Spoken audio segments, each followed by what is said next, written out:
Chissà, chissà chi sei, chissà che sarai, chissà che sarà di noi.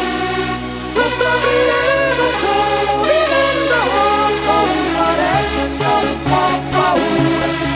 Ora che questa avventura sta diventando una storia vera, spero tanto tu sia sincera.